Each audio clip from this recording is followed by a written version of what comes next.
অধ্যাপক ড. মোহাম্মদ ইউনূসকে রাষ্ট্রপতি এবং বিএনপির ভারপ্রাপ্ত চেয়ারম্যান তারেক রহমানকে প্রধানমন্ত্রী করে জাতীয় সরকার গঠনের প্রস্তাব দেওয়া হয়েছে।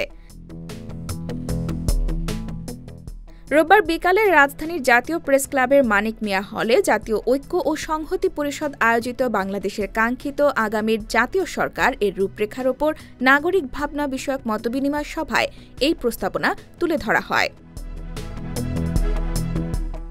সংগঠনের আহ্বায়ক মোহাম্মদ নাজিমুল হকের সভাপতিত্বে মতবিনিময় সভায় প্রধান অতিথির বক্তব্য দেন টাইমস ইউনিভার্সিটির বিজনেস ফ্যাকাল্টির ডিন প্রফেসর ড. মোহাম্মদ জয়নুল আবেদিন।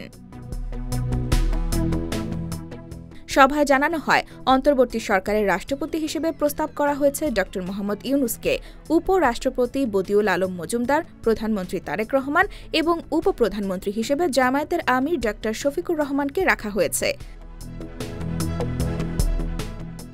নতুন সরকারের মন্ত্রিসভায় প্রতিমন্ত্রী ও উপমন্ত্রীর পদে দলীয় প্রতিনিধিত্ব নির্ধারণ করা হয়েছে আনুপাতিক হারে। বিএনপির 25%, জামায়াত 20%, এনসিপি 15%, ইসলামী আন্দোলন 5%, গুরুত্বপূর্ণ ব্যক্তি 10% এবং বাকি রাজনৈতিক দল থেকে 25%।